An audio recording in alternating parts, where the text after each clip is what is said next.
Good Thursday morning, everyone, and thanks so much for starting off your day with us. I'm Allison Ross. I'm Kyle Lieberman. I think that little girl better than our little finger. We couldn't even spin the ball on the finger. We're trying still, right? It's hard. What are you going to do? 5:30 right now. Let's check in with meteorologist Matt Jordan with the first check of our weather. Hey there, Matt.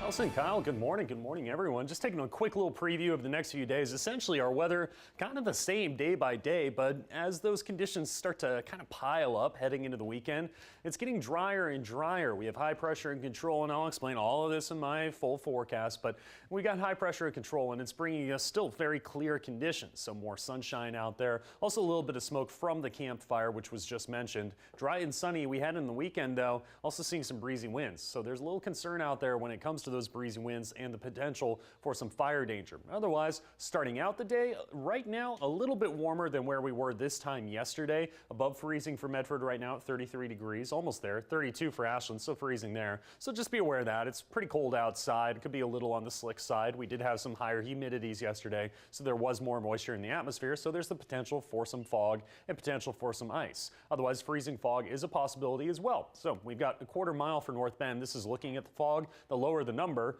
the more fog there is, the less visibility you have. So 7 for Medford, 8 for Klamath Falls. So we'll call that patchy, possibly a little hazy fog out there. Otherwise, cloud cover starting to make its way on out just a bit. Head later into the day, should be sunny skies. Back to you.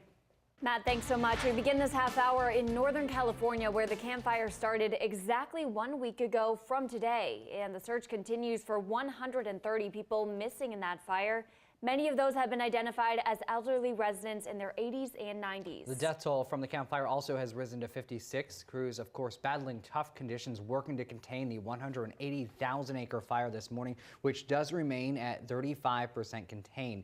Now, in Southern California, the Woolsey fire is a little more than 98,000 acres inside and has increased to 52% contained. Now, local strike teams are continuing to help firefighting efforts in the community of Paradise. Yesterday, a strike team from the Southern Oregon spotted and quickly put out a new fire that broke out near Paradise High School. The strike team is made up of firefighters from Medford, Ashland, Rogue River, the Illinois Valley Fire District, and Jackson County Fire District 3 and 5. They'll remain in California through the next week. And if you would like to learn about how to help the victims of the campfire, we have a full list of places you can donate on our website. You can visit KOBI5.com. Happening today, the Fremont-Wainema National Forest Service and the Bly Ranger District are conducting prescribed burns about 15 miles north of Beatty in Klamath County. The burn will be about 250 acres and will last several days. The Forest Service says you'll likely see smoke from Highway 140 while those burns are taking place. And new this morning, 32,000 people lost power yesterday, and we now know why. According to Pacific Power, it is upgrading transmission systems, and yesterday when workers were building a substation, they realigned the power system to avoid crews getting electrocuted. Usually they do this only when it creates small outages, but due to the transmission system upgrading, there were a large amount of outages in the Grants Pass area. Your time right now, 5:34. This morning, police are trying to determine if a man arrested for stealing a vehicle in Ashland is also connected to starting multiple fires. That man is Michael Luender. You see him right here. The Del Norte County Sheriff's Office were called to Gasky on Saturday morning and found 5 fires burning and a stolen vehicle from Ashland.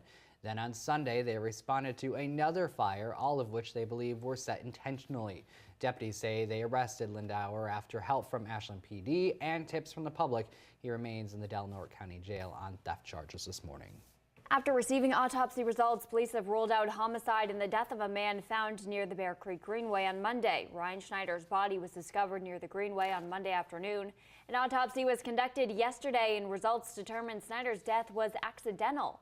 The doctors say, while his exact cause of death is unknown, there were changes to the body consistent with hypothermia. Investigators are still awaiting toxicology results. 5:35 now. The trial against 23-year-old Christopher Fabish is expected to wrap up later today. Fabish is accused of hitting and killing Malachi Beatty in Grants Pass last year, and investigators say he may have fallen asleep behind the wheel. NBC 5's Amanda Rose was in the courtroom for day 2 of that trial and has the latest. He might have been, I mean, it's all a blur right now, man. That's the voice of Christopher Fabish, minutes after he hit and killed Grants Pass teen Malachi Beatty on March 10th, 2017. My car, I don't want to say lost control, but swerved that way. The recording is one of the many pieces of evidence the prosecution presented in court Wednesday. They're arguing the 23-year-old was criminally negligent for driving into a school bus stop in Grants Pass and killing Malachi. Fabish admits to smoking heroin the night before. Controlled substances in general will affect either the sympathetic nervous system or parasympathetic nervous system. The prosecution used photos and videos to reconstruct the scene. State's Exhibits 28. Showing Fabish's route of travel, where exactly he hit Malachi, even the direction of his tires. After impact of Malachi Baby, did you see any evidence of braking, skidding, evasive maneuvers? I did not. All of it part of an effort to show the heroin use contributed to the accident. I'm not in disagreement with them about the fact that he fell asleep, but the reason for why he fell asleep is not as sinister as the state may believe it to be. Fabish's attorney, Donald Scales, is instead arguing the accident was just that, an accident, and doesn't rise to the level of criminal negligence. That this was not something that he was swerving and driving all over the road for 10 or 15 minutes. The judge will ultimately decide. So I hit him, and then I looked back, so I didn't hit the brake right away. It took me a second to, comprehend what happened. That was Amanda Rose reporting. The judge is expected to rule on the charges as early as today, but it's unclear if Fabish will be sentenced today as well. Michael Avenatti was taken into custody and booked Wednesday afternoon on suspicion of felony domestic violence on an unidentified victim. He proclaimed his innocence after posting bail, saying the charges against him are completely bogus and that the accusations were fabricated and meant to harm his reputation. He also said he would never disrespect his daughters by touching a woman inappropriately. Turning to Oregon politics, a current Oregon law might prevent Senator Jeff Merkley from running for re-election in 2020 and for president. The law says a person may not be a candidate for more than one lucrative office to be filled at the same election. That means if Senator Merkley gets far enough into the presidential election, it could cost him his ability to be re-elected to a third time in the U.S. Senate. He says it all comes down to where he can make the biggest impact. Well, I'm still exploring the question of whether to get into the presidential primaries, and I just haven't made a decision on it yet. Senator Merkley says he'll continue to explore the potential run over the holidays and make a decision early into next year. At 5:38, new from overnight, South Korea has demolished a guard post in the demilitarized zone near the border with North Korea. The South Korean military let the media witness the demolition earlier this morning. In a recent military agreement reached during the Inter-Korean Summit in Pyongyang, the two Koreas agreed to remove 10 guard posts in the DMZ zone. And it is the time to lace up your skates. The Ashland Rotary Centennial Ice Rink is opening up today. The rink is located across from Lithia Park Playground. Skate rentals and admissions start at $4 for adults and $3.50 for kids, and free for children under the age of 5. Weather permitting, the rink will be open through February 18th. Very exciting. I think a lot of kids are excited to start doing those winter-like activities. I'm excited to do winter activities. Too. What are you talking Yes, about? all I'm of down. us. So is it good weather to head out and go ice skating? Yeah, for the most part. The thing is, it's a little too good. You know what I mean?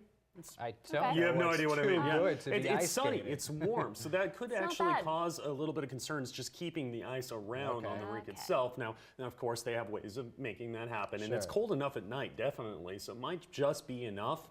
Now, we're keeping that going. That's one of the other issues. We're getting into the 60s just about every single day over the next few days for Ashland specifically, so it does warm up, but it also cools down really quickly. Now, today's a little interesting. We're actually starting out warmer this morning than where we were yesterday, kind of like what we saw 2 mornings ago. Really, it's just a difference of a few degrees or so here or there, but you can see the cloud cover is out there, but it's starting to thin out just a bit. So while we are starting out warmer, we're 33 in Medford right now, so just above freezing temperatures, we have thinning clouds. And because of that, and because the sun's not quite up just yet, well, we're going to cool down quite a bit over the next hour or so. I can see that 33 turning to a 30 or even 29 fairly quickly for the Medford area. Checking out the coast today, cloudy, then sunny, some areas of fog. You, of course, warming up into the 50s and then partly cloudy tonight, dropping into the 40s. In the West Valley's partly cloudy. Some areas of smoke and haze with your highs mainly in the low 60s, so not too far off of what we've seen the last couple of days. Some fog returning after midnight in the smoke and haze, for example. Also east of the Cascades, kind of lingering out there, mainly due to the fires in Northern California. Otherwise, sunny skies by the afternoon. You warm up into the mid to upper 50s and 60s. Back to you. Ken Scales Automotive wants you to weigh in on the Sunrise question of the day. All right, let's take a first look at our question of the day. This is the least irritating noise a person can hear according to a new study. What is it? I don't know. I don't know. Maybe it's silence. The answer coming up in our next half hour. You can head over to our Facebook page at KOBI-TV NBC5 to answer that question. We might feature your guest coming up in our next half hour on our show. I like that answer. 5:41 is your time right now. NBC5 News at Sunrise is just getting started. Coming up, country music stars all got together last night for the CMAs. We have some of the highlights. And one woman made a return of an item you wouldn't expect, what she gave back to former President Bush. But as we go to break, here's a look at this morning's lowest gas according to GasBuddy.com. Stay with us. We have more news and weather coming up after the break.